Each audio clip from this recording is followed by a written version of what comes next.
Hello everyone, আসসালামু আলাইকুম সকলকে। তোমাদের সবাইকে আমাদের আলকেমি ল্যাব ইউটিউব চ্যানেলে স্বাগতম। তো ভাইয়া, তোমরা যেই চ্যাপ্টারটার জন্য সবচেয়ে বেশি রিকোয়েস্ট করছিলা সেই চ্যাপ্টারের লেকচার নিয়ে আজকে আমরা হাজির হলাম। ওকে, আজকে আমরা মিলি পড়বো হচ্ছে জৈব রসায়ন বা অর্গানিক কেমিস্ট্রি। হ্যাঁ, আজকে আমাদের প্রশ্ন ব্যাংক সলভের 19তম লেকচার। ওকে, তো চলো আমরা স্টার্ট করি। আচ্ছা, তো প্রথমে আমরা কি পাবো যে জৈব যৌগের পরিচিতি, তারপর হচ্ছে কার্যকরী মূলক আর সমগোত্রীয় শ্রেণী নিয়ে আমরা একটু আলোচনা করব। তোমরা একাডেমিক লাইফে যা আলোচনা করছো তাই, এখানে নতুন করে কিছু শেখার নাই, জাস্ট তোমাদের আমি শর্ট একটু বলে দিচ্ছি। তাহলে যদি আমি প্রথমেই জানতে চাই জৈব যৌগ কারা, তার জন্য আমাদের একজন বিজ্ঞানী আছেন, তার নাম হচ্ছে বিজ্ঞানী বার্জেলিয়াস। বিজ্ঞানী বার্জেলিয়াস হচ্ছে একটা সূত্র বা একটা মতবাদ দিলেন, তার মতবাদকে আমরা কি বলতেছি? প্রাণশক্তি মতবাদ। ওকে, প্রাণশক্তি মতবাদ বা ভাইটাল ফোর্স থিওরি। এই মতবাদ অনুযায়ী জৈব যৌগ শুধুমাত্র সজীব বস্তু থেকেই পাওয়া যায়। ওকে, তাহলে এই মতবাদে কি বলা হয়েছে? শুধুমাত্র সজীব উপাদান, সেটা কোনো জীব হইতে পারে, তাই না? মানে জীবিত হবে আসলে, কোনো উদ্ভিদ হইতে পারে, কোনো প্রাণী হইতে পারে, মানুষ হইতে পারে, এমন সব জিনিসপাতি থেকে আমি যেসব যৌগ পাবো তারাই শুধুমাত্র জৈব যৌগ হইতে পারে। এ হচ্ছে আমাদের একটা প্রাথমিক ধারণা। ওকে, আচ্ছা, এরপর আসা হচ্ছে আমাদের পরে একজন সায়েন্টিস্টের কথা আমরা শিখি, সেটা হচ্ছে বিজ্ঞানী ফ্রেডারিক ওলার। ফ্রেডারিক ওলার, অনেক বইতে এটাকে ভোলার লেখা, সমস্যা নেই, তোমরা যেটা ইচ্ছা করো। তো তিনি কি করলেন? তিনি হচ্ছে একদিন ল্যাবরেটরিতে অ্যামোনিয়াম সায়ানাইড তৈরি করার চেষ্টা করলেন। বুঝতে পারছো? অ্যামোনিয়াম সায়ানাইড তৈরি করার চেষ্টা করলেন। তো এই বিক্রিয়াগুলো আমি হচ্ছে তোমাদের এই প্রশ্নের সাথে সাথে সলভ করে দিচ্ছি। দেখো, যে অ্যামোনিয়াম সায়ানাইডের মেইনলি কথা এখানে বলা হচ্ছে। সো বিজ্ঞানী ফ্রেডারিক ওলার তিনি কি করলেন? তিনি হচ্ছে এই পরীক্ষাগুলো করার চেষ্টা করলেন, এই বিক্রিয়াগুলো করলেন। এই বিক্রিয়াগুলো আমি এখানে লিখে দিচ্ছি। দেখো, প্রথমে তিনি কি করলেন? তিনি হচ্ছে অ্যামোনিয়াম সায়ানাইড তৈরি করার লক্ষ্যে প্রথমে তিনি নিলেন হচ্ছে অ্যামোনিয়াম ক্লোরাইড, দেন তিনি নিলেন হচ্ছে লেড সায়ানাইড। এই দুটো যৌগকে নিয়ে তিনি হচ্ছে উত্তপ্ত করলেন, হিট দিলেন। ওকে, হিট দিলেন। আচ্ছা, দেন কি হবে? এখানে সুন্দর মতো হচ্ছে প্রতিস্থাপন বিক্রিয়া হয়ে যাবে। প্রতিস্থাপন বিক্রিয়া হয়ে সায়ানাইড চলে আসবে হচ্ছে অ্যামোনিয়াম আয়নের কাছে, তৈরি করবে হচ্ছে অ্যামোনিয়াম সায়ানাইড। অ্যামোনিয়াম সায়ানাইড, আর ওইদিকে তৈরি হবে হচ্ছে লেড ক্লোরাইড। ওকে, বিষয়টা এরকম। এই যে অ্যামোনিয়াম সায়ানাইড তৈরি হলো, এটা কিন্তু আসলে একটা, তুমি বলতে পারো, জলীয় দ্রবণ। বুঝতে পারছো? তো তিনি, এই আমাদের বিজ্ঞানী ওলার, তিনি হচ্ছে এটার সলিড কম্পাউন্ড তৈরি করতে চাচ্ছিলেন। তাহলে পানি আছে, আমি নিশ্চয়ই যদি পানিটাকে ফুটায় ফেলি, বাষ্পীভূত হয়ে শুধুমাত্র লবণটা থাকবে সলিড ফর্মে। তিনি এই কাজটাই করার চেষ্টা করলেন। এই যে ammonium chloride, sorry ammonium cyanide, এই অ্যামোনিয়াম সায়ানাইডকে তিনি হচ্ছে তাপ দেওয়া শুরু করলেন, গরম করা শুরু করলেন। বুঝতে পারছো? তো আমাদের এক্সপেকটেশন কি ছিল? এখানে অ্যাকুয়াস সলিউশন থেকে সেটা হয়ে যাবে হচ্ছে সলিড, বাট আসলে সেটা হয় না। এখানে কি হয়ে যায়? এখানে একটা নতুন ধরনের বিক্রিয়া হয়ে যায়, সেটাকে আমরা কি বলি? সমানুকরণ বিক্রিয়া বা পুনর্বিন্যাস বিক্রিয়া। ওকে, তাহলে এই বিক্রিয়াটার নাম কি বলো? এই বিক্রিয়াটার নাম হচ্ছে সমানুকরণ বিক্রিয়া বা পুনর্বিন্যাস বিক্রিয়া, একই জিনিস। এই বিক্রিয়ার মাধ্যমে কি হয়ে গেল? এই যৌগটা তার একটা সমাণু বা একটা আইসোমার কনভার্ট হয়ে গেল। ওকে, তার সমাণুটা দেখতে কিরকম হয়? এরকম হয়, দেখো, NH2CO NH2। ওকে, এখন এই যৌগটা আসলে কার সংকেত বলো তো? বা এখন এই সংকেতটা আসলে কার? এখন এই সংকেতটা আসলে কোন যৌগের বলো তো? এটা হচ্ছে মেইনলি ইউরিয়া, ওর সংকেত। এই ইউরিয়া কিন্তু একটা জৈব যৌগ। বুঝতে পারছো? তাহলে আমরা অ্যামোনিয়াম সায়ানাইড, যেটা ছিল একটা অজৈব যৌগ, সেখান থেকেও কিন্তু আমরা জৈব যৌগ তৈরি করতে পারি। তার মানে এই মতবাদের মাধ্যমে কিন্তু বার্জেলিয়াসের প্রাণশক্তির মতবাদটা পরিত্যাজ্য হয়ে গেছে। তাই আমরা কি বলতে পারি? তাই বলা যায় ফ্রেডরিক ওলার হচ্ছে আমাদের অর্গানিক কেমিস্ট্রির জনক। ওকে, তাহলে ফাদার অফ অর্গানিক কেমিস্ট্রি।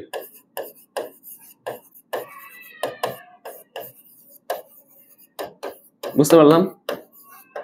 বিষয়টা কি ক্লিয়ার হইলো?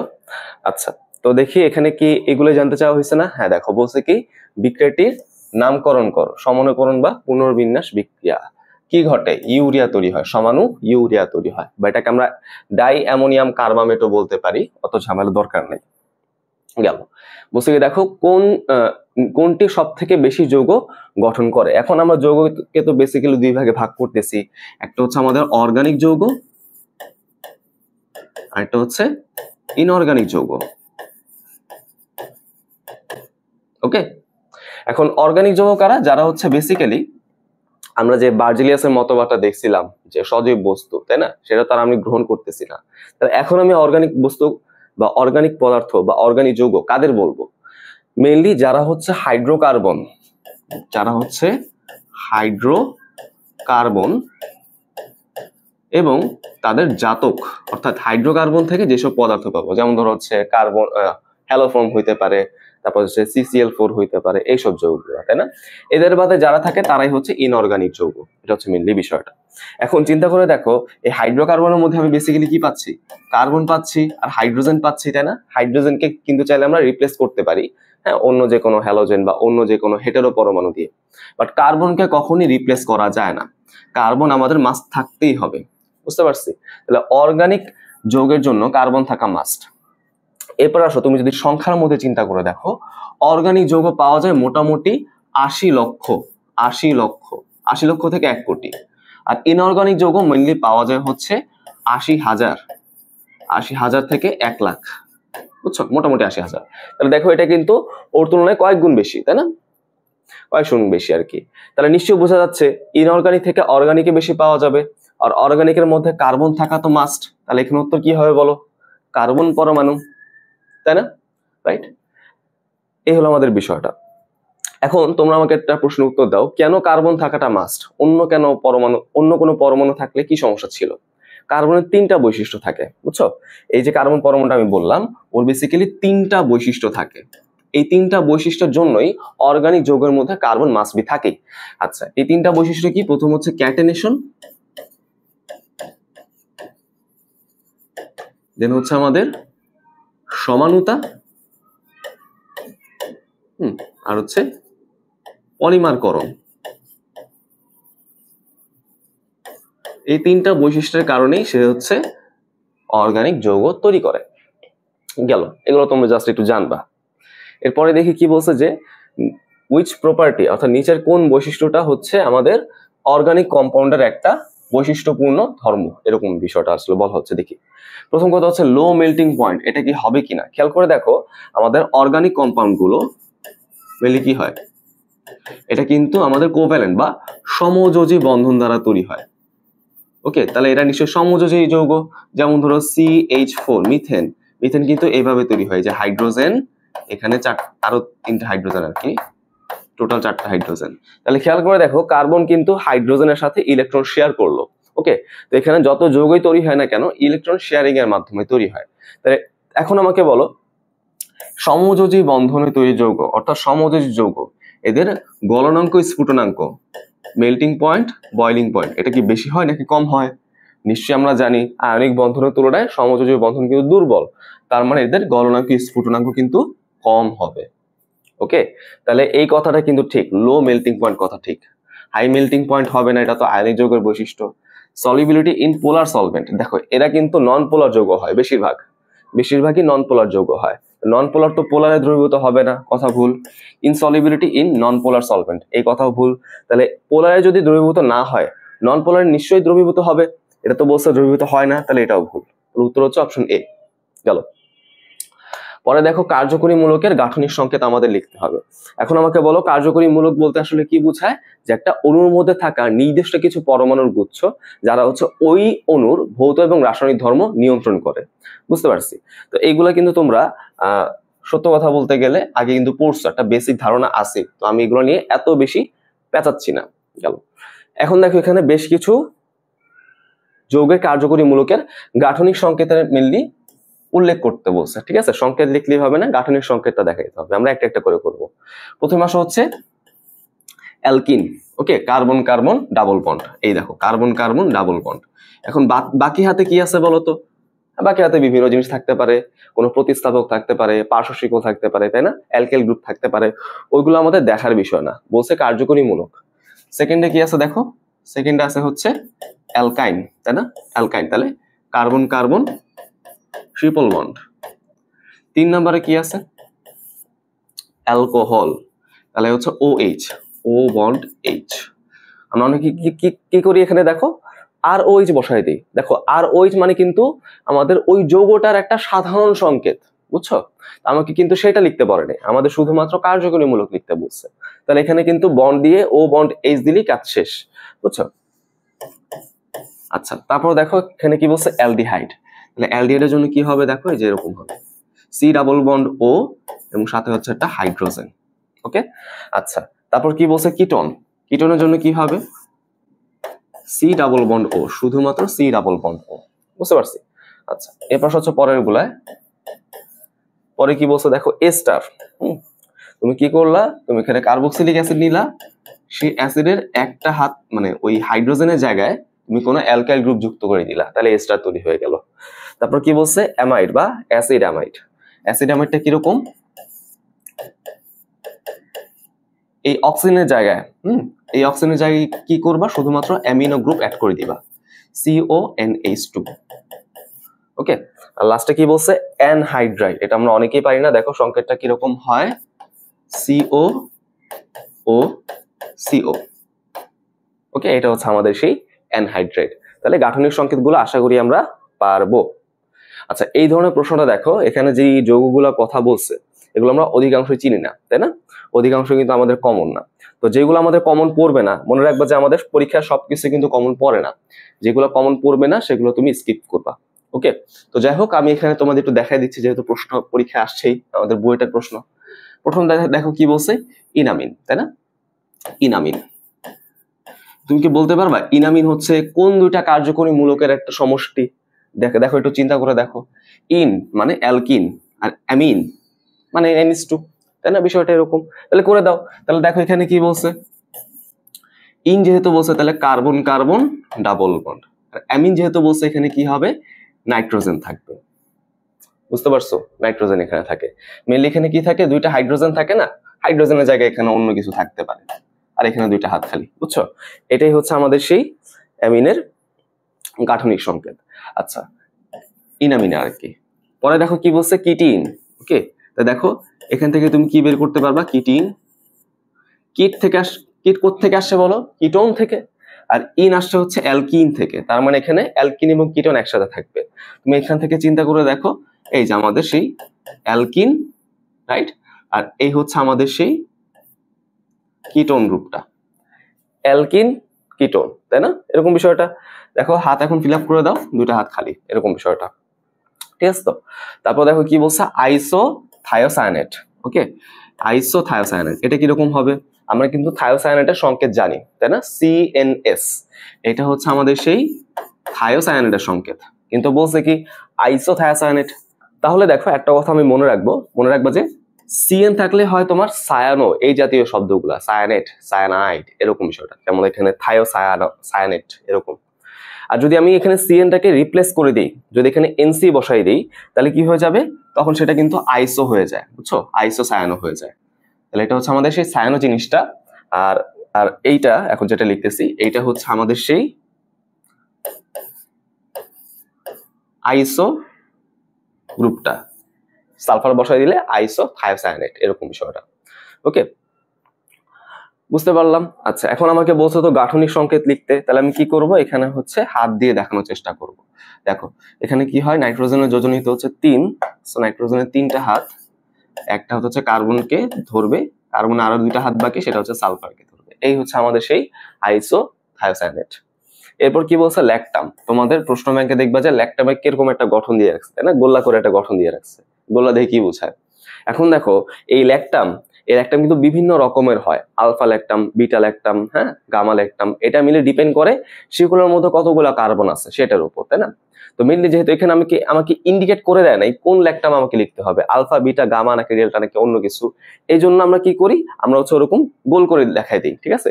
তোমাদের বই যে এইভাবে করছে, এখানে CO দিছে, এখানে হচ্ছে NH2 দিছে, দেন হচ্ছে এখানে গোল্লা করে দিছে, মানে এই গোল্লার মধ্যে কতগুলা কার্বন আমি কিন্তু আসলে জানি না, তাই না? যেহেতু আমি জানি না এবং এইটা কিন্তু আমাদের বইয়ের মধ্যে কোথাও উল্লেখ নাই, আমি কি করব, বইয়ের মধ্যে যেভাবে উল্লেখ আছে সেভাবে লেখার চেষ্টা করব। আমার কথা কি কঠিন লাগলো কিনা বলো তো?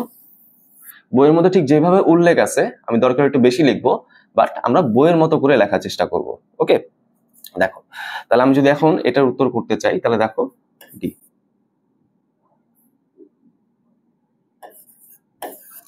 তাহলে আমরা প্রথমে চিন্তা করব এখানে আমি কি নিচ্ছি, আলফা ল্যাকটাম নিচ্ছি। আলফা ল্যাকটামে কি হয় জানো, ল্যাকটাম মানে হচ্ছে এখানে কি থাকবে, সিও থাকবে আর NH2 থাকবে। সিও NH2 বাদে চক্রের মধ্যে আরেকটা এক্সট্রা কার্বন থাকবে, বুঝছো, চক্রের মধ্যে আরো একটা কার্বন থাকবে। তুমি যদি লিখতে চাও তাহলে জিনিসটা কিরকম হয়ে যাবে, এই দেখো সিও, তুমি ধরো এইভাবে দেখিয়ে দিলা, এদিকে আছে আমাদের NH2, এইদিকে আমাদের একটা কার্বন। বুঝতে পারলাম কিনা বলো তো? আশা করি এটা আমাদের ক্লিয়ার হইলো। আচ্ছা, এখানে তো আমাদের নাইট্রোজেনের হাত 4টা হয়ে গেছে, তাই না? এখানে মেনলি আমাদের কি হবে,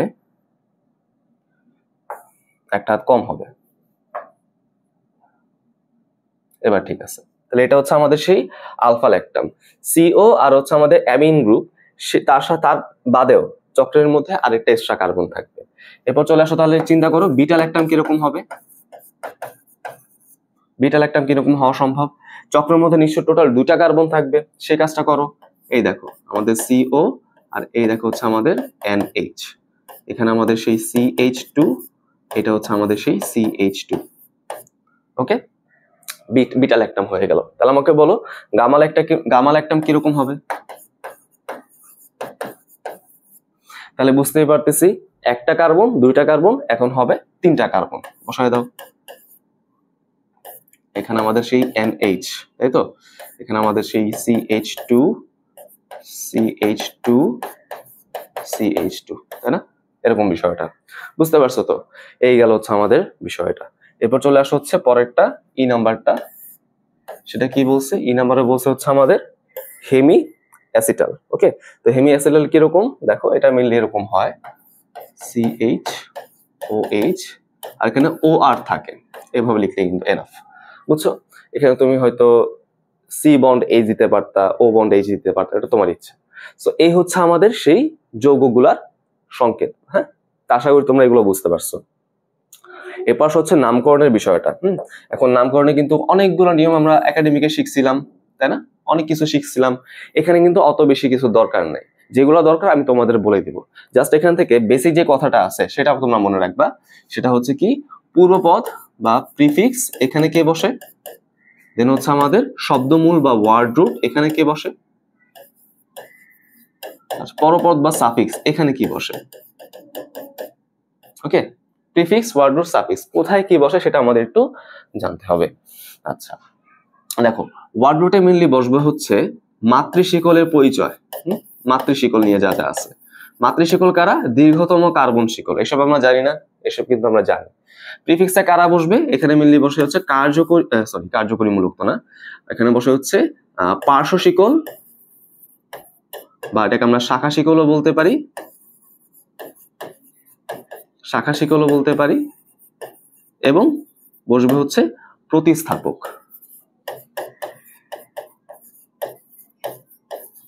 এদের পরিচয় বসবে, ঠিক আছে, এরা কোথায় আছে, কতগুলা করে আছে, এরকম বিষয়টা। আচ্ছা, আর সাফিক্সে কি বসে, এখানে মেইনলি বসে হচ্ছে কার্যকরী মূলক। ওকে, কার্যকরী মূলক বসে, এটা কয়টা আছে, কোথায় আছে, এসব পরিচয় মেইনলি বসে। সো এইগুলা নিয়ে কিন্তু আমরা বিস্তারিত আলোচনা হচ্ছে, আমাদের নামকরণের লেকচার আছে, বাট তোমরা কিন্তু একাডেমিকও পড়ছো এইসব জিনিসপাতি, তাই না? সো এগুলো নিয়ে আমরা অত বিস্তারিত মাথা ঘামবো না আর কি। এখান থেকে একটা জিনিসই পড়বো, সেটা হচ্ছে কার্যকরী মূলকের অগ্রগণ্যতার ক্রম। কার্যকরী মূলকের অগ্রগণ্যতার ক্রম, এটা দিয়ে আসলে কি বোঝায়, যদি আমাদের যৌগের মধ্যে একাধিক কার্যকরী মূলক থাকে তাহলে আমি কোন কার্যকরী মূলকটাকে মাতৃমূলক চিন্তা করব, সেটা হচ্ছে আমরা ক্রমের মাধ্যমে দেখতে পারি, ঠিক আছে? এই ক্রমের সবার উপরে কি আছে, কার্বক্সিলিক অ্যাসিড আছে, তারপর হচ্ছে সালফোনিক অ্যাসিড আছে, তারপর হচ্ছে আমাদের অ্যাসিড হ্যালাইড আছে, দেন হচ্ছে আমাদের অ্যাসিড অ্যামাইড আছে, তাই না, বা এটাকে আমরা অ্যামাইড বলতে পারি। তারপর হচ্ছে আমাদের সায়ানো গ্রুপ আছে, দেন হচ্ছে আমাদের অ্যালডিহাইড, কিটোন, অ্যালকোহল, দেন হচ্ছে আমাদের অ্যামিন আছে, দেন হচ্ছে আমাদের অ্যালকিন, অ্যালকাইন, লাস্টে হচ্ছে আমাদের অ্যালকেন। তো আশা করি তোমরা এই যে মানে সারিটা, এই যে আমাদের ক্রমটা, এই ক্রমটা নিয়েও একটা আইডিয়া তোমরা রাখো, মোটামুটি এটা কিন্তু আমাদের জানতেই হবে। আচ্ছা দেখি প্রথমে কি বলছে এখানে, যে এই যে যৌগটা দেওয়া আছে এই যৌগের আমাদের নামটা লিখতে বলা হয়েছে। আচ্ছা তো প্রথমে দেখো এখানে কিভাবে যৌগটা দেওয়া আছে, এখানে কিন্তু এরকম ভাবে ব্র্যাকেট দিয়ে দিয়ে লেখা। মনে রাখবো যে দেখো ব্র্যাকেট মানেই যে আমাদের পার্শ্ব শিকল বা শাখা শিকলের মধ্যে আছে, বিষয়টা কিন্তু এরকম না। মনে হতে পারে এখানে 3টা মিথাইল, এখানে 2টা মিথাইল, তার মানে মনে হয় পেন্টা মিথাইল হবে না, এরকম বিষয়টা না। মেইনলি ব্র্যাকেট বলতে কি বোঝায়, আমি হচ্ছে এটার গাঠনিক সংকেতটা টাইপ করে লিখতে পারিনি, তা আমি একসাথে এক লাইনে লিখে দিলাম। তো এটা হচ্ছে আমাদের ইউজার ফ্রেন্ডলি একটা প্রসেস, বুঝছো? তো এখন দেখো এই ব্র্যাকেট মানেই হচ্ছে যেখানে ব্র্যাকেট আছে সেই গ্রুপটা তার আগের কার্বনের সাথে যুক্ত, বাম পাশের কার্বনের সাথে যুক্ত। ব্র্যাকেট যদি শুরুতে থাকে তাহলে সেই কার্বনগুলো তার ডান পাশের কার্বনের সাথে যুক্ত। ওকে, তাহলে ব্র্যাকেট গুলো বাম পাশের কার্বনের সাথে যুক্ত থাকে, এক্সেপ্ট প্রথম ব্র্যাকেট যদি থাকে প্রথমে, সেটা হচ্ছে তার ডান পাশের কার্বনে যুক্ত থাকে। তাহলে খেয়াল করে দেখো এই যে যেই কার্বনগুলো এখানে বাকি থাকলো সেগুলোকে লিখে নাও, C bond CH2 bond CH। এবার তুমি হচ্ছে ব্র্যাকেটের কার্বনগুলো বসাও। এখানে 3টা যুক্ত আছে, 3টা মিথাইল, তাহলে বসাইলাম 3টা মিথাইল। ওকে, এখানে 2টা মিথাইল যুক্ত আছে, বসাও এখানে 2টা মিথাইল। এখন আমাকে বলো সবচেয়ে বড় শিকল কোনটা আসতেছে, যেভাবে গণনা কেন এটাই আসবে আমাদের সবচেয়ে বড় শিকল, তাই না? কাউন্টিং করো, কিভাবে কাউন্টিং করবো এখন আমাকে একটু বলো তো। যেদিক থেকে কাউন্টিং করলে এই শাখাগুলোর অবস্থান ক্ষুদ্রতম সংখ্যায় আসে, যেহেতু এখানে একাধিক শাখা, তাহলে আমরা কাউন্টিং করে যোগ করে ফেলবো, যোগফল যেখান থেকে ক্ষুদ্রতম কার্বনে আসে। তুমি যদি এদিক থেকে কাউন্টিং করো তাহলে দেখো এটা 1 2 3 4 5, তাহলে যোগ করলে কত আসলো দেখো, 2 এ 2টা গ্রুপ আছে, সো 2 + 2, 4 এ একটা গ্রুপ আছে 4, কত আসলো এটা বলো, 8 আসলো, তাই না? তুমি যদি এদিক থেকে কাউন্টিং করতা, 2 এ একটা গ্রুপ, 4 এ 2টা গ্রুপ, তাই তো? তাহলে 2 4 4, তাহলে নিশ্চয়ই বুঝতে পারতেছি এটা 10 কিন্তু নেওয়া যাবে না, বড় সংখ্যাগুলোকে আমাদের অ্যাভয়েড করতে হবে, আমি নিব হচ্ছে ছোট সংখ্যা, অর্থাৎ আমাদেরকে এদিক থেকে কাউন্টিং করতে হবে। গেল, তাহলে এটা কিন্তু আমরা বুঝতে পারলাম, এসব তোমরা আগে থেকে জানো, আমি জাস্ট তোমাদের একটু রিমাইন্ড করাই দিলাম। হ্যাঁ, আচ্ছা এবার দেখো 2 2 4 এই 3টা অবস্থানে কোন কোন গ্রুপ আসলো, শুধুমাত্র আমাদের মিথাইল গ্রুপ আসলো। ওকে, তো যেহেতু এখানে 3টা মিথাইল গ্রুপ আছে, তাহলে আমি বলতে পারি কি, তাহলে আমি এখানে বলতে পারি হচ্ছে এর এই পার্শ্ব শিকল গুলো প্রিফিক্সে চলে যাবে, 3টা মিথাইল তাই ট্রাইমিথাইল। ওকে, তাহলে বসাই দিই। দেখো এখন খেয়াল করে দেখো 5টা কার্বন মূল শিকলে, তার মানে নামটা হবে পেন্ট, রাইট? কার্যকরী মূলক শুধুমাত্র কার্বন কার্বন সিঙ্গেল বন্ড, তাই N। তাহলে আমাদের ওয়ার্ড রুট সাফিক্স শেষ। এবার চলে আসো প্রিফিক্সে, 2 2 4 2, 2, 4, এখানে কি আছে, 3টা মিথাইল আছে, তাহলে ট্রাইমিথাইল। ওকে, তাহলে এই হচ্ছে তার নাম, 2 2 4 ট্রাইমিথাইল পেন্টেন। ওকে, বুঝতে পারলাম আশা করি। আচ্ছা এখানে দেখো একটা যৌগের কথা বলা হচ্ছে, হ্যাঁ বলছে এই যৌগটার নাম কি। তো তোমরা যদি এই ছবিটা এখান থেকে না বুঝতে পারো, আমি তোমাদের সংকেতটা এখানে এঁকে দিচ্ছি, ঠিক আছে?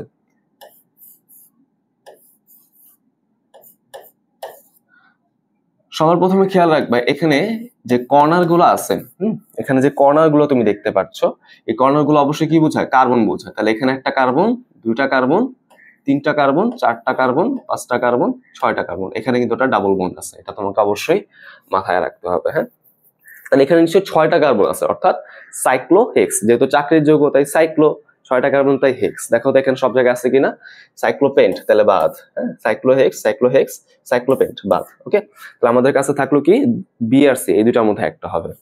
এখন পরের স্টেপটা হচ্ছে আমাদের কাউন্টিং করা, তাই না? আমরা কিন্তু ওয়ার্ড রুটটা বুঝে ফেললাম, সাইক্লোহেক্স। এবার হচ্ছে কাউন্টিং করে আমরা কার্যকরী মূলকটা অবস্থান চিন্তা করে দেখি কিরকম হয়। এখন আমাকে বলো কার্যকরী মূলক হিসেবে কে কে থাকতে পারে, এখানে সিও থাকতে পারে আর এখানে কার্বন কার্বন ডাবল বন্ড থাকতে পারে, তাই না? দুইটাই তো আছে।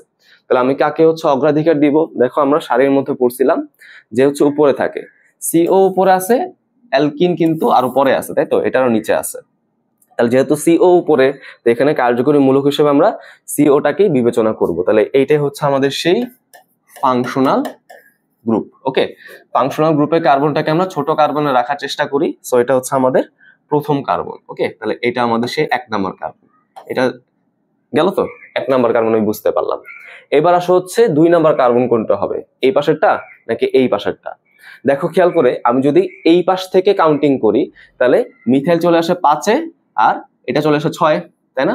5 আসবে আর 6 আসবে, যোগফল 11। আর তুমি যদি এদিক থেকে কাউন্টিং করো, এইটা 2 এইটা 3, তাহলে কত আসলো? 2 আসলো 3 আসলো, তাহলে যোগফল 5। আমি কিন্তু বড়গুলাকে নিব না, ছোটগুলাকে নিব, অর্থাৎ আমাদেরকে এদিক থেকে কাউন্টিং করতে হবে। বুঝতে পারলাম? আচ্ছা গেল। এবার দেখো আমাদের অ্যালকিনটা কোথায় আছে? 2 নাম্বার আর 3 নাম্বার কার্বন, ছোট কার্বনটা দাও, অর্থাৎ তুমি বলতে পারো কি 2 ইন, তাই না? আর মিথাইলটা কোথায় আছে? 3 নাম্বারে, সো 3 মিথাইল, তাই না? আচ্ছা, তাহলে আমাদের নামটা কি হবে দেখো। যেহেতু এখানে আমরা জানি যে অ্যালকিন এবং অ্যালকাইনকে কখনই আমরা প্রিফিক্সে বসাইতে পারি না, অলওয়েজ সাফিক্সে বসাইতে হবে। তার মানে এই কিটোনের জন্য ওন আর অ্যালকিনের জন্য ইন, এই দুইটাই আমাদের সাফিক্সে যাবে, তাই না? বিষয়টা কিন্তু এরকম। তাহলে দেখো এখন আমাদের নাম কি হবে? 3 নাম্বার আছে মিথাইল, সো 3 মিথাইল, প্রিফিক্স বসাই ফেললাম। 6টা কার্বন চাকরি আকারে আছে, সো সাইক্লোহেক্স। এবার হচ্ছে আমাদের 2 বসাইতে হবে ইন, 2 বসাইতে হবে ইন, এবং 1-এ বসাইতে হবে হচ্ছে ওন। Vowel vowel clash, so vowel কেটে দাও, তাই না? এটা হয়তো অনেকে জানো না, জাস্ট আমাদের তো বাংলায় দেওয়া থাকে, সো আমাদের অত প্রবলেম হয় না যদিও। সো জাস্ট এই জিনিসটা তোমরা বুঝলা কিনা দেখো। 3 মিথাইল সাইক্লোহেক্স 2 ইন 1 অন, 1 ওন আর কি। দেখো 3 মিথাইল সাইক্লোহেক্স 2 ইন 1 ওন, তাহলে অপশন বি হচ্ছে আমাদের উত্তর, তাই না? আশা করি বুঝছো। আর যদি এই জিনিসটা বুঝতে সমস্যা হয়, ইন কেন আমি সাফিক্সে নিলাম, ইন তো কার্যকরীমূলক না, তারা হচ্ছে আমার নামকরণের লেকচারগুলো করে আসতে পারো, আমার চ্যানেলে কিন্তু প্লেলিস্ট আকারে আছে। আচ্ছা, এখন দেখো এখানে বিভিন্ন যোগের কথা বলা হয়েছে যে ইউপ্যাক নাম আমাদের লিখতে হবে, তাই না? এখানে হয়তো আমাদের ছবিটা অস্পষ্ট আসছে, হ্যাঁ? তো আমি হচ্ছে তোমাদের একটা একটা করে লিখে দিচ্ছি, সমস্যা নাই। আমি হচ্ছে একটা একটা করে তোমাদের একটু লিখে দিই, তাহলে তোমরা ভালো বুঝতে পারবে। প্রথমে দেওয়া আছে এই যৌগটা, CH2 CH2 CH2 CH3, বলছে কি এটার মধ্যে এটার নাম কি হবে আর কি। খেয়াল করে দেখো, যদি আমাদের এরকম অ্যালিফেটিক আর অ্যালিসাইক্লিক বা অ্যারোমেটিক তুমি চিন্তা করো, যদি একসাথে দেওয়া থাকে, তাহলে আমরা কি করব? আগে আমরা কার্বন গুলো দেখবো, কোথায় আমাদের বেশি সংখ্যক কার্বন আছে, এটা আমরা একটু চিন্তা করে দেখবো। দেখো আমাদের ভিতরে কতগুলো কার্বন আছে? 1 2 3 4 5, বাইরে কতগুলো আছে? 1 2 3 4। বলো 5 বড় নাকি 4 বড়? নিশ্চয়ই 5 বড়। তাহলে আমরা চিন্তা করে দেখবো যেখানে কার্বন বেশি সেটাকে আমরা মাতৃযৌগ হিসেবে ট্রিট করব। তাহলে যেহেতু আমাদের সাইকেলের মধ্যে কার্বন বেশি, তো এইটা আমাদের মাতৃযৌগ হবে। তার মানে এই জিনিসটা কিন্তু আমাদের শাখায় চলে যাবে। বুঝছো বিষয়টা? তাহলে কিন্তু এটা হয়ে যেত বিউটেন দিয়ে আমরা সাইক্লো জিনিসটা একটা বসাই দিতাম, হ্যাঁ, সাইক্লোপেন্টাইল বিউটেন বলতাম। বাট আসলে আমি সেটা করতে পারবো না, কেন? কারণ চক্রের মধ্যে কার্বন বেশি, তাই না? অর্থাৎ এই 4 কার্বনের যে গ্রুপটা আছে সেটা এখন শাখার মধ্যে চলে যাবে, তাই না? 4 কার্বনের গ্রুপকে আমরা কি বলি? বিউটাইল বলি, তাই না? এখন বলো তুমি চক্রের মধ্যে নাম্বারিং কিভাবে করবা, যেখানে শাখা শিকল যুক্ত আছে। সো এটা হচ্ছে আমাদের সেই 1 নাম্বার কার্বন, 2 3 4 5, যেদিক থেকে গুণ, কারণ অপর কোনো কার্বনই কিছু নাই। সো আমাদের এই চাকরি যোগের মধ্যে প্রিফিক্সে কিন্তু 1 নাম্বার কার্বনে আছে বিউটাইল, 1 নাম্বার আছে বিউটাইল, এবং চাকরিক যৌগ হিসেবে কি আছে? সাইক্লোপেন্টেন, তাই না? সাইক্লোপেন্টেন। ওকে, তোমরা কি বিষয়টা বুঝতে পারছো? আশা করি ক্লিয়ার। এরপর হচ্ছে পরেরটা কি বলা হয়েছে দেখি। দেখো এরকম ভাবে একটা যৌগ দেওয়া আছে,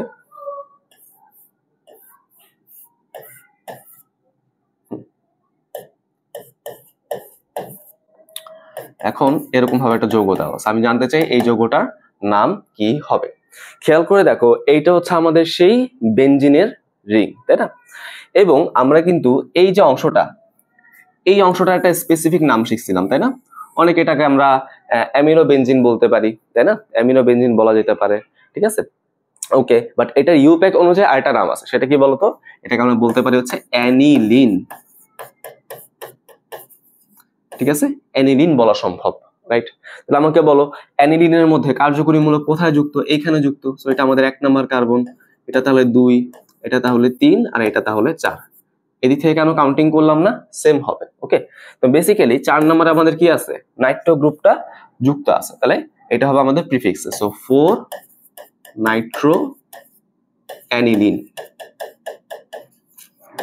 ওকে, 4 নাইট্রো অ্যানিলিন। চেষ্টা করবো প্রিফিক্স আর ওয়ার্ড রুটের মধ্যে যাতে কোনো গ্যাপ না থাকে, তোমাদের বোঝার সুবিধার জন্য আমি একটু গ্যাপ করে লিখছি। হ্যাঁ, আচ্ছা এখন তাহলে আমাকে তোমরা বলতে পারো যে ভাই এখানে আমি কেন হচ্ছে নাইট্রোবেনজিন নিয়ে আলোচনা বা চিন্তা করতেছি না? যদি আমি নাইট্রোবেনজিনকে যৌগ ধরতাম তাহলে 4 অ্যামিনো নাইট্রোবেনজিন আসতো না? বিষয়টা তো সেরকমই। আমি যদি নাইট্রোকে এই বেনজিনের সাথে একসাথে চিন্তা করতাম তাহলে আসতো কি নাইট্রোবেনজিন। 4 নাম্বার আসতো আমাদের অ্যামিনো গ্রুপ, তো নামটা আসতো 4 অ্যামিনো নাইট্রোবেনজিন। কোনটা তাহলে ঠিক হবে? খেয়াল করে দেখো দুইটাই কিন্তু গ্রহণযোগ্য, দুইটাই কিন্তু তোমাদের ওই প্রশ্ন ব্যাংকে আলোচনা করা আছে, বাট এই নামটা হচ্ছে বেশি ভালো, এই নামটা হচ্ছে বেশি গ্রহণযোগ্য। কেন? কারণ তুমি যদি এখানে আমাদের এই সক্রিয়তার বা অগ্রগণ্যতা ক্রমটা দেখো, এখানে দেখো আমাদের অ্যামিনো গ্রুপটা কিন্তু আছে, বাট কোনো প্রতিস্থাপকের কথা কিন্তু বলা নেই। প্রতিস্থাপক সব কিন্তু এইখানে আছে, বুঝছো, অ্যালকেনেরও নিচে আছে। এখানে আমাদের হ্যালোজেন গুলা আছে, বুঝছো, এখানে আমাদের NO2 আছে, এখানে যা যা যত রকমের প্রতিস্থাপক থাকার কথা সব কিন্তু অ্যালকেনের নিচে আছে। তাহলে দেখো অ্যামিনো আর নাইট্রোর মধ্যে কে উপরে? নিশ্চয়ই অ্যামিনো উপরে, তাই না? এই জন্য আমরা মেনলি কার্যকরী মূলক হিসেবে অ্যামিনোকে চিন্তা করতেছি। হ্যাঁ, রাইট, এই জন্য এটাকে আমরা অ্যানিলিন দিয়ে নাম লিখি। বুঝতে পারলাম তো? আশা করি এইটা ক্লিয়ার। আচ্ছা, পরেরটা দেখো, সি নাম্বারটা, এটা খুব কঠিন একটা যৌগ দিয়ে দিছে। এরকম দিছে দেখো, এটা হচ্ছে এরকম। তোমরা কাউকে বলতে পারবা এটা আসলে কোন যৌগের সংকেত হইতে পারে?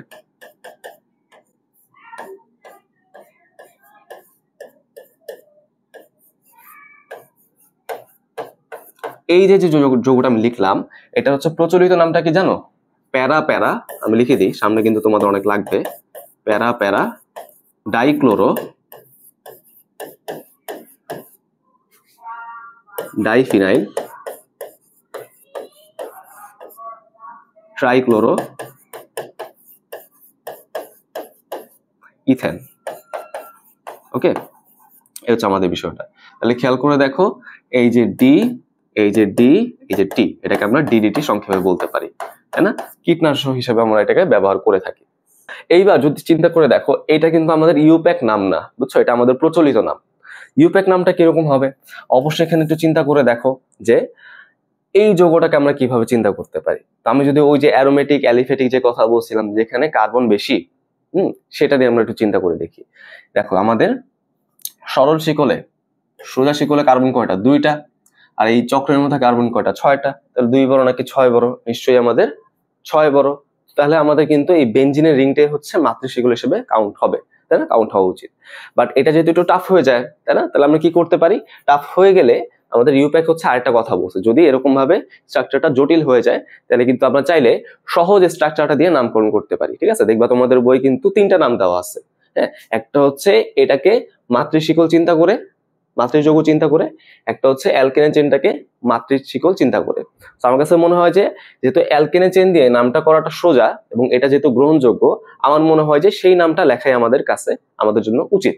আচ্ছা, দেখো এখানে তাহলে আমাদের মাতৃশিকল কোনটা আসবে?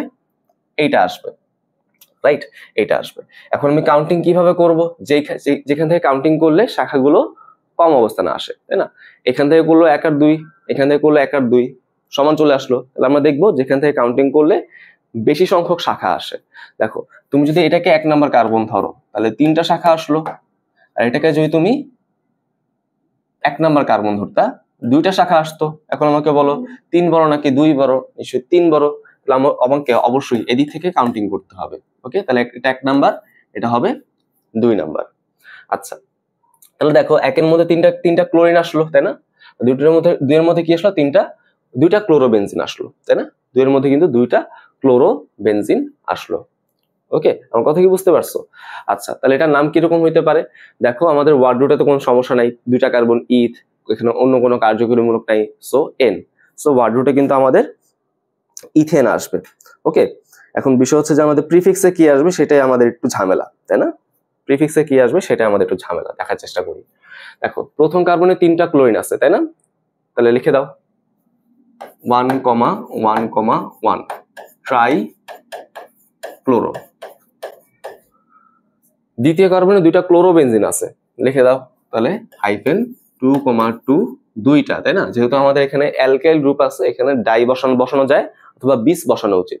এটা আমাদের ইউপ্যাক বলে দিছে, এখানে তুমি ডাইও বসাইতে পারবা, আবার কিন্তু তুমি বিসও বসাইতে পারবা। বিস মানে 2, এটা জাস্ট একটা স্পেশাল ফিচার্স অ্যারোমেটিক যৌগের জন্য। তাহলে এখন বিস দিয়ে আমি কি বসাইতে পারি? বিস দিয়ে আমরা মেইনলি এখানে বসাইতে পারবো হচ্ছে এই যে পুরো গ্রুপের পরিচয়টা। তাহলে দেখো দুইটা কিন্তু একই গ্রুপ, ক্লোরোবেনজিন, তো বসাই দাও। এখানে তুমি কি বসাতে পারো? বিস দিয়ে 4 ক্লোরোবেনজিন। ওকে, তারপর হচ্ছে আমাদের ওয়ার্ড রুট এবং সাফিক্স ইথেন, যেটা আমরা অলরেডি বুঝে ফেলছিলাম, তাই তো? এই হচ্ছে আমাদের সেই যৌগটা। তাহলে যৌগটার নাম কি আসলে দেখো, 111 ট্রাইক্লোরো 22 বিস 4 ক্লোরো বেনজিন ইথেন। এই হচ্ছে আমাদের সেই নামটা। বুঝতে পারলাম কি? সহজ, কিন্তু একটু জটিল ছিল যদিও, যাই হোক এটা আমরা পারবো, সমস্যা নেই। এরপর হচ্ছে ডি নাম্বারটা। দেখি ডি নাম্বারে কি বলা হয়েছে। এরকম একটা যৌগ দেখো, তাই তো?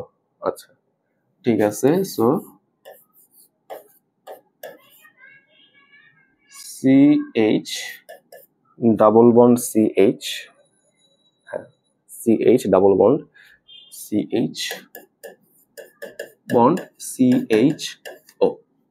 আচ্ছা এখন দেখো এই যে আমাদের বেনজিন রিং, এই বেনজিন রিং এর মধ্যে কি আছে? নিশ্চয়ই একান্ত দ্বিবন্ধন আছে, তাই না? সেটা তুমি এখানে একটু উল্লেখ করে দাও, তাহলে তোমার জন্য বেটার হয়। এখন আমাকে বলো যে ভেতরে কার্বন 6টা, বাইরে কার্বন 3টা, তাহলে যুক্তি মতে ভেতরেরটাকে আমাদের প্রায়োরিটি দেওয়া উচিত। বাট বাইরে কিন্তু এরকম ভাবে একটা বড় গ্রুপ বসে আছে, তাই তো? CHO গ্রুপ বসে আছে। এখন আমাকে বলো CHOর বেশি আমাদের প্রভাব থাকে নাকি অ্যালকিনে বেশি প্রভাব থাকে? কার বেশি প্রভাব থাকে? যে হচ্ছে অগ্রগণ্যতার ক্রমে উপরে থাকবে, তাই না? তারই তো বেশি প্রভাব থাকে। তাহলে যেহেতু এখানে CHOটা আমাদের অগ্রগণ্যতার সারির উপরে, তার মানে এইটাকে আমরা কি করব? মাতৃশিকল চিন্তা করব। আমার কথা কি বুঝতে পারছো কিনা? যদি এরকম দেখি আমরা ভিতরে একটা কার্যকরী মূলক, বাইরে আরেকটা কার্যকরী মূলক, তাহলে আমি দেখব কোন কার্যকরী মূলকটা অগ্রগণ্যতা ক্রমে উপরে আছে। যেটা উপরে থাকবে সেটাই হচ্ছে আমাদের মাতৃশিকল বা মাতৃযৌগ চিন্তা করব। তাহলে CHO যেহেতু আমাদের পার্শ্বশিকল আছে, এটাই আমাদের মাতৃযৌগ হবে, তাই না? 3 কার্বন আছে মানে কি বলতো? প্রোপানেল। আবার দেখো এখানে ডাবল বন্ড আছে, ডাবল বন্ড থাকলে কিন্তু আমাদের কি হয়? ইন হয়ে যায়। প্রিফিক্স আমি বসাইতে পারি না, সাফিক্সে বসাবো, তাই না? তাহলে এখানে নামটা কি হচ্ছে দেখো, ওয়ার্ড রুট হচ্ছে প্রোপ, তাই না? আর এখানে দেখো 2 নম্বর কার্বনে হচ্ছে, দেখো এই যে 1 2 3, 2 নম্বর কার্বনে কি আছে? আমাদের ইন আছে, তাহলে প্রোপ 2 ইন। আর 1 নম্বর কার্বনে এল আছে, 1 এল। দেখো বাবল বাবল ক্ল্যাশ, আমি আগের বাবলটাই কেটে দিই, তাই না? বাংলায় লেখো, কোনো সমস্যা নেই। আচ্ছা এখন দেখো এই যে আমাদের বড় গ্রুপটা, এখন সেই বড় গ্রুপটা কি হয়ে যাবে? ফিনাইল গ্রুপ হয়ে যাবে না? এটা এখন একটা ফিনাইল গ্রুপ। কোথায় যুক্ত আছে? 3 নম্বর কার্বনে যুক্ত আছে, সো এটা হয়ে যাবে হচ্ছে 3 ফিনাইল। ওকে, তাহলে নামটা কি হলো দেখো, 3 ফিনাইল প্রোপ 2 ইন 1 এল। ওকে, আশা করি এটা তোমরা ক্লিয়ার হইতে পারলা। কঠিন লাগলো কিনা আমি একটু বলো তো, তোমরা আমাকে একটু কমেন্টে বলবা, ঠিক আছে? যে কঠিন লাগলো কিনা বিষয়টা। লাস্টে কি বলছে দেখো, এরকম একটা যৌগ বলছে, খুব ভালো জিনিস, C6H5। হ্যাঁ আচ্ছা আমি লিখে দিচ্ছি এরকম, ঠিক আছে? দেখো এখানে হচ্ছে C6H5 CH2, এটা কি বলো? একটা এস্টার, তাই না? এটা কিন্তু আসলে একটা এস্টার। C6H6 মানে হচ্ছে বেনজিন। আমি বেনজিন থেকে একটা কার্বন সরাই ফেললাম, তার জিনিসটা আসলে এখানে যুক্ত হয়ে যাবে, বেনজিনের রিংটা এখানে যুক্ত হয়ে যায়। ওকে, তাহলে এইটা হচ্ছে আমাদের সেই যৌগটা, এটা হচ্ছে আমাদের সেই যৌগটা। এখন বিষয় হচ্ছে এইটার আমি কিভাবে নাম্বারিং করতে পারি। আবার সেম যুক্তি ভাই, রিং এর মধ্যে তো আমাদের ডাবল বন্ড আছে, এখানে কি আছে? C+O ester. এস্টার নিশ্চয়ই কিন্তু আমাদের কি আছে? উপরে আছে, তাই না? অ্যাসিড হ্যালাইড, অ্যাসিড অ্যামাইড, ওই লেভেলে কিন্তু এস্টারটাকে আমরা চিন্তা করি, অ্যাসিডের সাথে চিন্তা করি। তার মানে অ্যালকিন কিন্তু অনেক নিচে, যেহেতু কার্যকরী মূলকটা আমাদের সরল শিকলের মধ্যে আছে বা অ্যালিফ্যাটিক চেইনের মধ্যে আছে, আমরা অ্যালিফ্যাটিক চেইনটাকে মাতৃযৌগ চিন্তা করব। ওকে, তাহলে চিন্তা করলাম মাতৃযৌগ, কোনো সমস্যা নেই। এবার আসো এখানে আমি কাউন্টিং কিভাবে করব। আমি কি এদিক থেকে কাউন্টিং করে আসবো নাকি এদিক থেকে আসবো নাকি কিভাবে করব? খেয়াল করে দেখো এই কাউন্টিং এর জিনিসটা আসলে কিরকম হয়। আমি যদি এটাকে 1 নাম্বার কার্বন চিন্তা করি, তাই না? 2 নাম্বার তাহলে কোনটা আসবে? এইটা।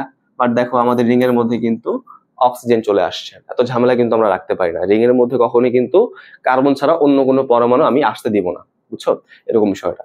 তার মানে এইভাবে কিন্তু নাম্বারিং করা যাবে না। আচ্ছা তুমি যদি এইভাবে আসো, ঠিক আছে, এটাকে তুমি 1 বললা, এটাকে 2 বললা, তাহলে এই 3 কোনটা হয়ে যাবে?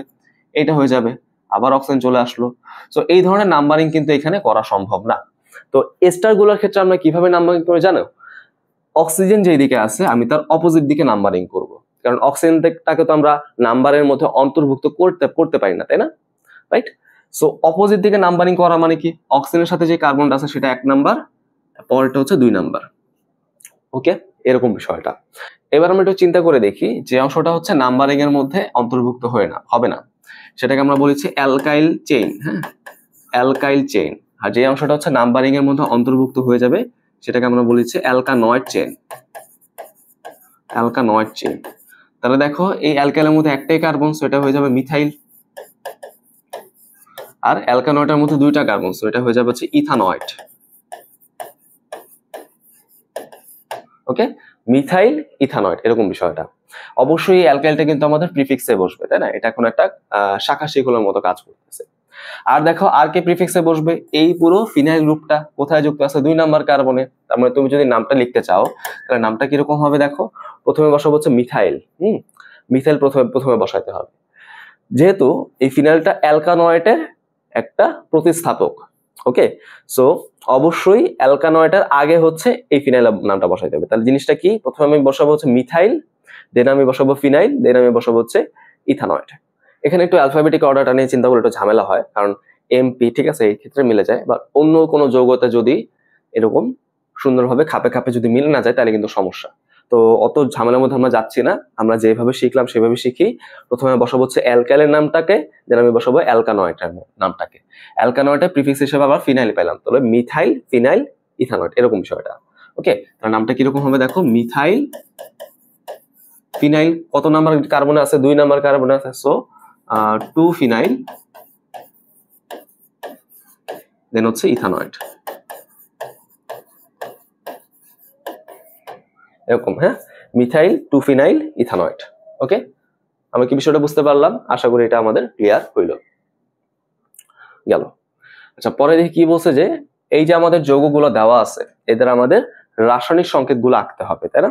আচ্ছা, রাসায়নিক সংকেত আঁকার জন্য অবশ্যই আমরা এই সিকোয়েন্সটা ফলো করব। প্রথমে আমরা হচ্ছে ওয়ার্ড রুটটাকে খুঁজবো, দেন আমরা কার্যকরীমূলক খুঁজবো, লাস্টে হচ্ছে আমরা প্রিফিক্সের মানগুলোকে বা সংকেতগুলোকে বসানোর চেষ্টা করব। আচ্ছা, তো একটা একটা করে আসি। প্রথমে আসো হচ্ছে 1 নাম্বারটা, কি বলছে দেখো, 2 ক্লোরো 3 মিথাইল বিউটানল। বিউটানল মানে 4 কার্বনের অ্যালকোহল, বসায় দাও। 1 কার্বন, 2 কার্বন, 3 কার্বন, 4 কার্বন, তাই না? আচ্ছা, এখন এখানে কিন্তু বলে নাই কার্যকরীমূলক আসলে কোথায় আছে, তাহলে বাই ডিফল্ট কত নাম্বার কার্বন আছে বলো? নিশ্চয়ই 1 নাম্বার কার্বন, তাহলে বসায় দাও এই যে আমাদের 1 নাম্বার কার্বন। ওকে, আচ্ছা, তারপর দেখো 2 নম্বরে ক্লোরিন, 3 নম্বরে মিথাইল। এখন তুমি বলতে পারো ভাই আমি এটাকে কেন 1 নাম্বার ধরলাম, এটাকে কেন ধরলাম না? ধরা যায়, তুমি চাইলে এখান থেকে ধরতে পারো, যেটা তোমার ইচ্ছা।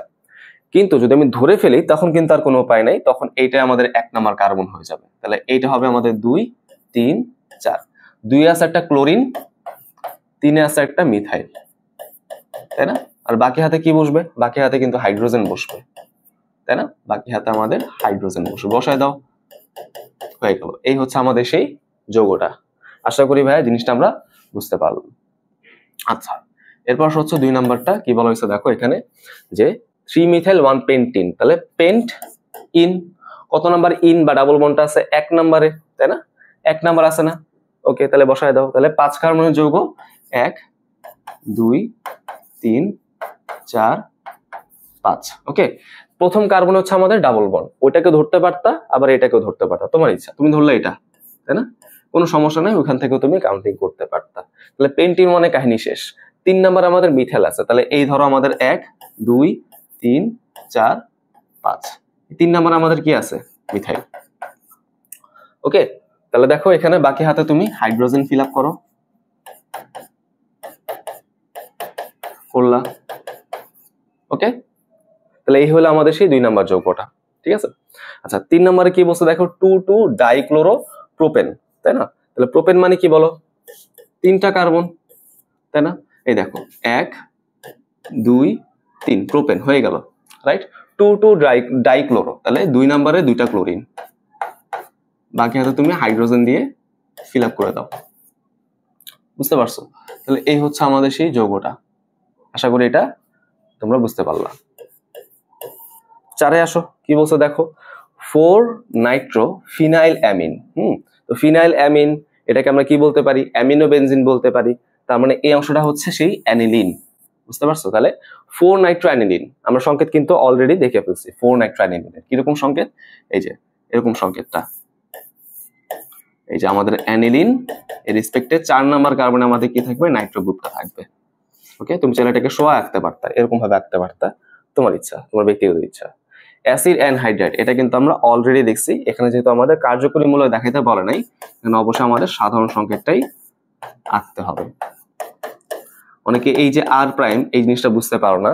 দেখো এই আর আর এই আর যে মিলবে, এখানে মিথেল হলে এখানে মিথেল এমন কোনো কথা নেই। এখানে অন্য যে কোনো কার্বন থাকতে পারে, ঠিক আছে, অন্য যে কোনো কার্বন হইতে পারে। যাই হোক, সমস্যা নেই, এটা কোনো বিষয় না। আসো পরের অঙ্কে যাই। যে এখানে কি বলছে যে নিচে যৌগগুলো আবার গাঠনিক সংকেত আঁকতে বলা হয়েছে, তাই না? এটা কিন্তু আগের গুলার মতো না। আগের গুলার মতো হইলে আমি কিন্তু প্রশ্নগুলো নিতাম না, তাই না? তোমাদের কাছে, তোমাদের জন্য প্র্যাকটিস করার জন্য ছেড়ে দিতাম। দেখো এটা কিন্তু অন্যরকম। দেখো কিরকম, প্রথম যে যৌগটা বলা হয়েছে সেটা কি বলা হয়েছে? দেখো এন ইথাইল ইথানামাইড, তাই না? তার মানে নিশ্চয়ই এটা কোনো অ্যামাইড হবে, রাইট? সো অ্যামাইডের সংকেতটা কিরকম হয় আমাকে বলো তো? CONH2, তাই না? বিষয়টা আমি কি করলাম, NH2 যে দুইটা হাইড্রোজেন তার মধ্যে থেকে একটা হাইড্রোজেনকে আমি রিপ্লেস করে দিলাম। বুঝতে পারছো? একটা হাইড্রোজেনকে আমরা রিপ্লেস করে দিলাম। কি দিয়ে রিপ্লেস করে দিলাম? ইথাইল গ্রুপ দিয়ে আমি রিপ্লেস করে দিলাম। বুঝছো? ইথাইল গ্রুপ দিয়ে রিপ্লেস করে দিলাম। ওকে, তাহলে এখন একটু খেয়াল করে দেখো, এন দিয়ে কি বুঝে জানো? ইথাইল গ্রুপটা নাইট্রোজেনের সাথে যুক্ত। এই জন্য আমি বুঝতে পারলাম এখানে হাইড্রোজেনটা মেনলি ইথাইল গ্রুপ দিয়ে রিপ্লেসড হয়েছে, তাই না? দেখো ইথাইলটা নাইট্রোজেনের সাথে যুক্ত। ওকে, তারপর কি বলছে? ইথানামাইড। এখন অ্যামাইডের জন্য সংখ্যাটা কিসের উপর ডিপেন্ড করবে? এই পাশে কতগুলা কার্বন আছে তার উপর। অলরেডি একটা কার্বন এখানে যুক্ত আছে, তাহলে আরেকটা যুক্ত করে দাও, তাহলে ইথানামাইড পেয়ে গেলা, তাই না? ইথানামাইড হইলো, তাহলে এটাই আমাদের উত্তর। পরে কি বলছে দেখো, ইথক্সিপ্রোপেন মানে অ্যালকক্সি অ্যালকেন, অবশ্যই এটা কি হবে? ইথার হবে, তাই তো? ইথার হবে। এখন ইথারের হচ্ছে দুই পাশে কিন্তু আর থাকে, তাই না? দুইটা সমান হইতে পারে, ছোট বড় হইতে পারে। যেটা ছোট হবে সেটা আমাদের অ্যালকক্সি চেইন হবে। যেহেতু এখানে ইথক্সি বলছে, তাহলে এখানে দুইটা কার্বন, প্রোপেন বলছে তিনটা কার্বন, তাই না? দুইটাই হবে আমাদের সেই অ্যালকক্সি, সেভাবে তো নামটা লেখা আছে। তুমি যে কোনো একদিকে তুমি অ্যালকক্সিটা লিখে দাও, আর তুমি লিখলা হচ্ছে এইদিকে, তাহলে একটু পার্ট হচ্ছে আমাদের সেই অ্যালকক্সি চেইন। পরের পার্টটা কি হবে? অ্যালকাইল চেইন, তাই না? প্রোপেন, তার মানে প্রোপাইল গ্রুপ যুক্ত করে দিবা, CH2 CH2 CH3। বুঝতে পারলাম এরকম বিষয়টা। আচ্ছা, এরপর কি বলছে দেখো, N methyl phenyl amine. So phenyl amine বলতে আবার কি বোঝাচ্ছিলাম বলতো? অ্যানিলিন বোঝাচ্ছিলাম, তাই না? এগুলো তো আমরা জানি অলরেডি, অ্যানিলিন বোঝাচ্ছিলাম। তাহলে অ্যানিলিনের যে নাইট্রোজেন আছে তার সাথে একটা কি থাকবে? মিথাইল গ্রুপ যুক্ত থাকবে, এরকম বিষয়টা। তাহলে দেখো আমরা অ্যানিলিনের সংকেত কি দেখছিলাম? এখানে NH2 দেখছিলাম, তাই না? বিষয়টা এরকম, এখানে NH2 একটা হাইড্রোজেন কি দিয়ে রিপ্লেসড হয়েছে? মিথাইল গ্রুপ দিয়ে। করে দাও, এখানে দেখো এই যে মিথাইল গ্রুপ হয়ে গেল, তাই না? এই গেল। পরে কি বলছে? Phenyl ethene. আচ্ছা, তাহলে ফিনাইল ইথিনটা কিরকম বুঝতেই পারতেছি। আমাদের এখানে ইথিন মানে দুই কার্বন, সো বসায় দাও দুই কার্বনের ডাবল বন্ড। প্রথম কার্বনে আমাদের কি থাকবে? ফিনাইল গ্রুপটা থাকবে। এই যে এই কার্বন হচ্ছে আমাদের সেই ফিনাইল গ্রুপটা। বুঝতে পারলাম? বাকি হাতে তুমি হাইড্রোজেন দিয়ে ফিল আপ করে দাও, শেষ। ওকে, এই হচ্ছে আমাদের সেই ফিনাইল ইথিন। তাহলে আশা করি তোমরা এই জিনিসগুলা বুঝতে